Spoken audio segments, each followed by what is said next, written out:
ইব্রাহিম মন্দির থেকে তাদের মন্দির থেকে মূর্তি ভেঙে ফেলে দিয়েছিল।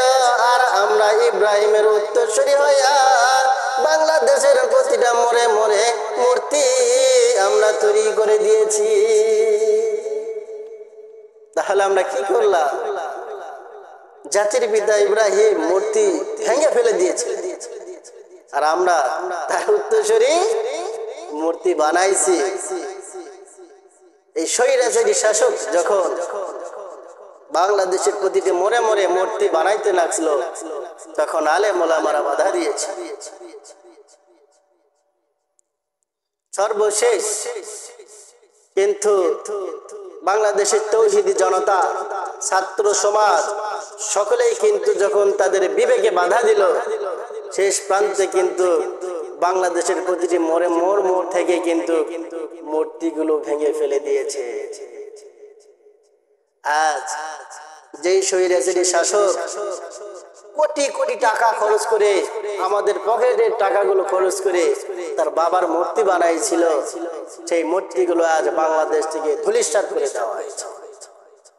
আজ এত বছর পর ইব্রাহিমের উত্তরসূরির অন্তরে জায়গা দিয়েছে, সজাগ হয়ে গিয়েছে, ঈমানের তাজাল্লি বাড়ে গিয়েছে, যার জন্য তৌহিদি জনতা সহ সকল মানুষ একত্রিত হইয়া সম্পূর্ণ বাংলাদেশের মোড়ে মোড়ে লাটকানো মূর্তিগুলো ভেঙে দিয়েছিল।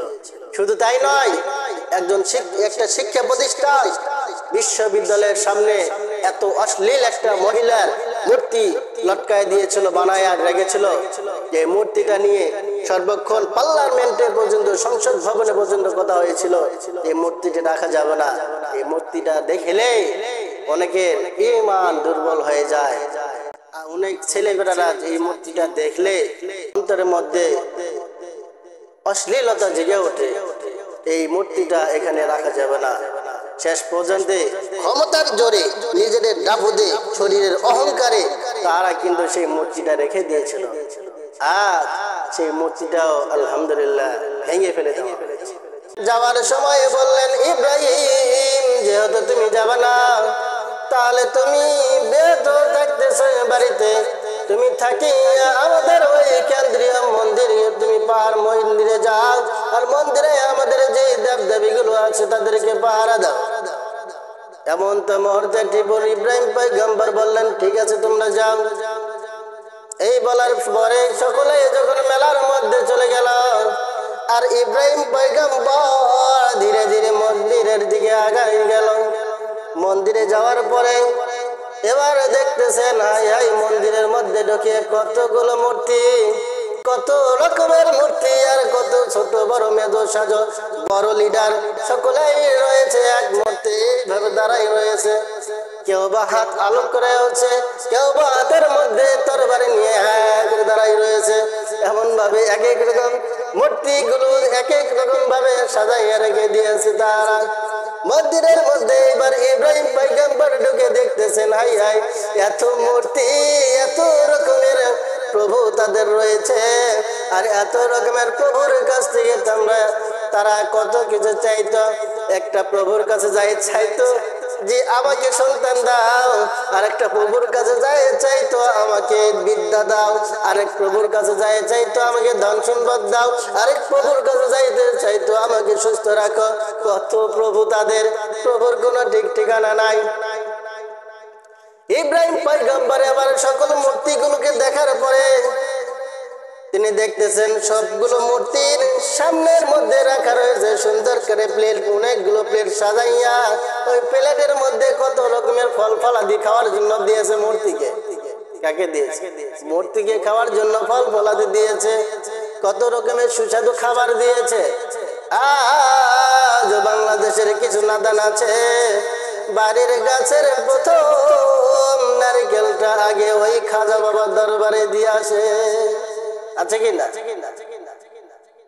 কত খাবার রেখে দিয়েছে মূর্তির সামনে, কিন্তু মূর্তি তো খায় না। মূর্তি কি খাইতে পারে?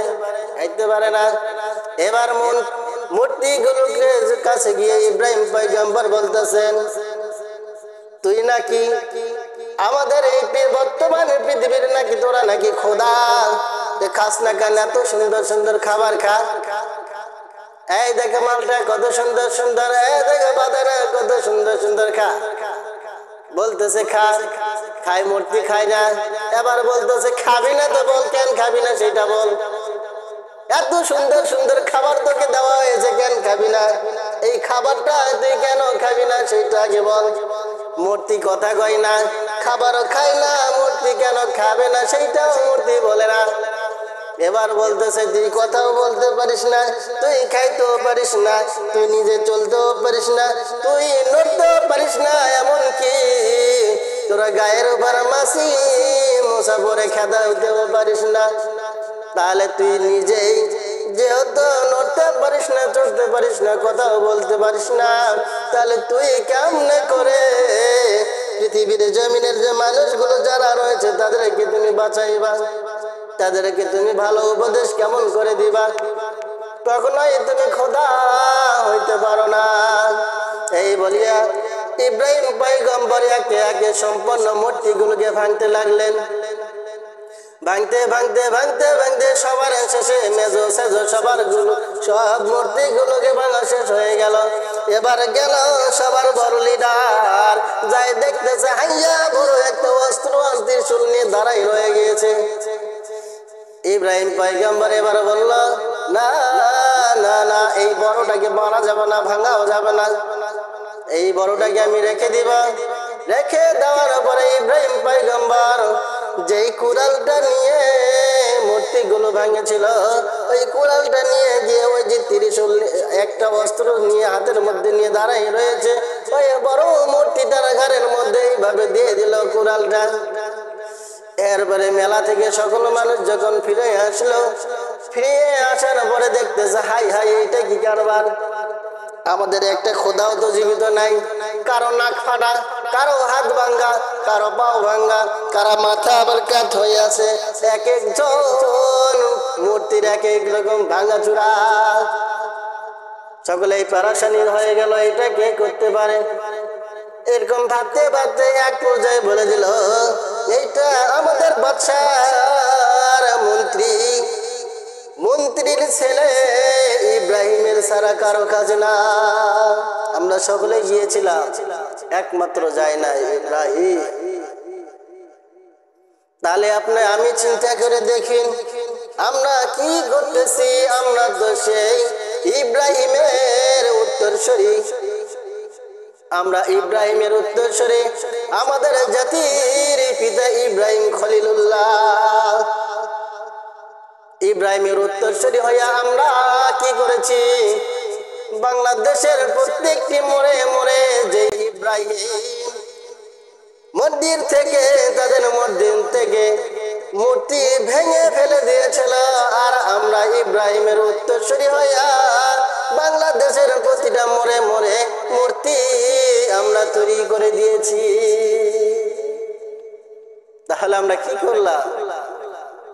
জাতির পিতা ইব্রাহিম মূর্তি ভেঙে ফেলে দিয়েছে, আর আমরা তার উত্তরসূরি মূর্তি বানাইছি। এই স্বৈরাচারী শাসক যখন বাংলাদেশের প্রতিটি মোড়ে মোড়ে মূর্তি বানাইতে লাগছিল, তখন আলেম ওলামারা বাধা দিয়েছে।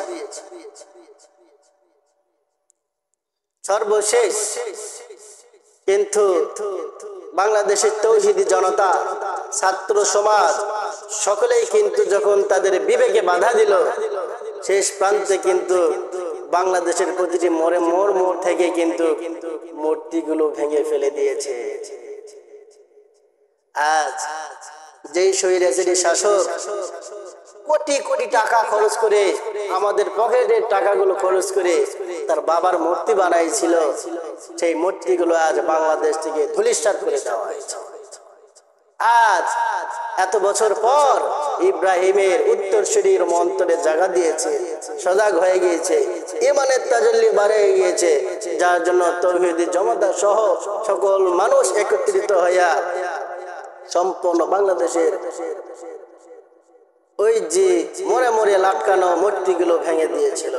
শুধু তাই নয়, একটা শিক্ষা প্রতিষ্ঠান বিশ্ববিদ্যালয়ের সামনে এত অশ্লীল একটা মহিলার মূর্তি লটকায় দিয়েছিল, বানায় আর রেখেছিল।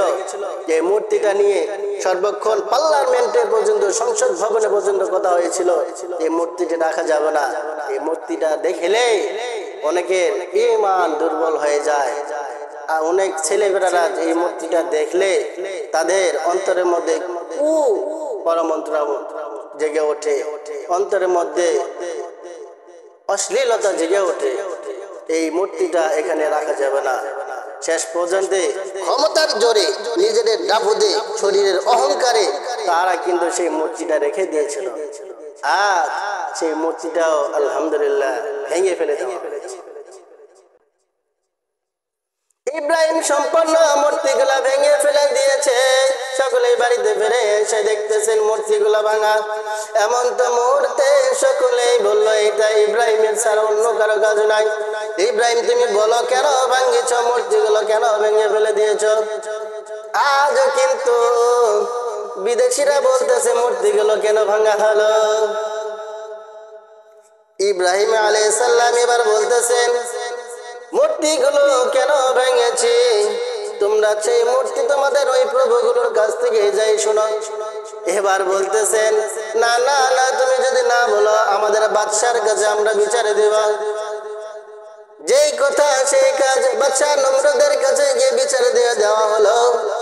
বাদশা নমরুদ এবার বলতেছেন ইব্রাহিম তুমি তো কোনো সাধারণ লোক না, আমার রাজ কর্মচারী, আমার রাজ্যের মধ্যে আমার মন্ত্রীর ছেলে। তুমি আমার মন্ত্রীর ছেলে হয়ে এত বড় অপকর্ম তুমি কেমনে করলা? তুমি আমাদের মূর্তিগুলোকে, আমাদের প্রতিমাগুলোকে তুমি কেন ভেঙেছে বলো? এবার বলতেছেন আমি তোমাদের এই প্রভুগুলোকে বললাম এত সুন্দর খাবার আছে তুমি খাও। দেখলাম এক একজন হা মিলে রয়েছে, কেউ বা গার কাট করে রয়েছে। আমি ভাবলাম তাদের হয়তো ক্ষুধা লেগেছে, আদর করে খাইতে দিতে গেলাম, তারা খায় না। এমনকি বললাম কেন তুমি এই সুস্বাদু খাবারগুলো খাবো না, সেইটা অন্তত বলো। কথাও বলে না, খায়ও না। এই জন্য আমি তাদের মূর্তিগুলো ভেঙে দিয়েছি। প্রথম অবস্থায় কিন্তু ইব্রাহিম বলেছিল আমি ভাঙি নাই, ভেঙেছে ওই বড় লিডার, বড় মূর্তিটা ভেঙেছে, বড় মূর্তিটা ভেঙেছে। দেখো ওই সবগুলা তোমাদের ছোট ছোট যে সকল প্রভুগুলো রয়েছে সব প্রভুগুলোকে হত্যা করে দিয়েছে। আর বড়টা একাই ক্ষমতার বাহাদুরি করবে, যার জন্য সে সবগুলোকে ভেঙে দিয়েছে। মন্দিরের মধ্যে যতগুলো মূর্তি ছিল ছোট মূর্তিগুলোকে ওই বড় মূর্তিটা ভাঙিয়েছে।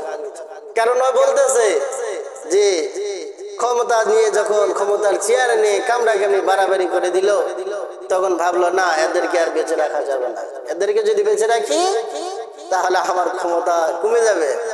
এই ভাবিলে ওই বড় মূর্তিটা ছোট মূর্তিগুলাকে সবগুলা ভাঙে মারে ফেলে। তখন নমরুদ বলল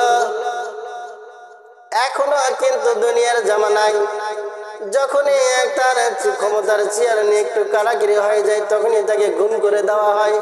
আপনারা দেখেছেন আয়না ঘরের মধ্যে কত শত শত মানুষের কঙ্কাল পাওয়া গিয়েছে। বাদশা নমরুদ এই কথা শোনার পরে জিজ্ঞেস করেছিল আমাদের খোদা তো ওই মূর্তিগুলো খাইতেও পারে না, কথাও বলতে পারে না। এমন তো পর্যায়ে ইব্রাহিম খলিলুল্লাহ যখন সত্য স্বীকার করে ফেলে দিল, তখন তাকে শাস্তি দেওয়ার কথা, শাস্তি দিতে আরম্ভ করে দিল।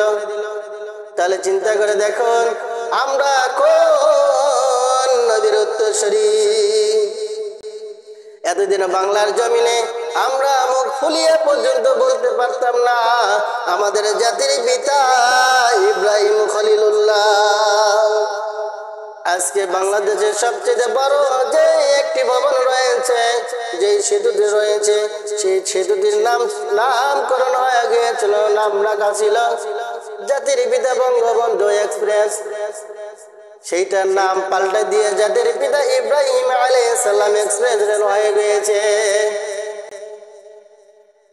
মুসলিমরা চায়, তরুণরা বুঝতেছে যে ইসলামের ছায়াতলে আমাদের শান্তি, ইসলামের দিকে আসলেই আমাদের কল্যাণকর। কোরআন দিয়ে দেশ চালালেই দেশের একমাত্র দুর্নীতি, অন্যায় জিনাকার, চাঁদাবাজ সবকিছু একমাত্র টেকাল দেওয়া, দূরে রাখা সম্ভব। একমাত্র শান্তি রয়েছে ইসলামের মধ্যে।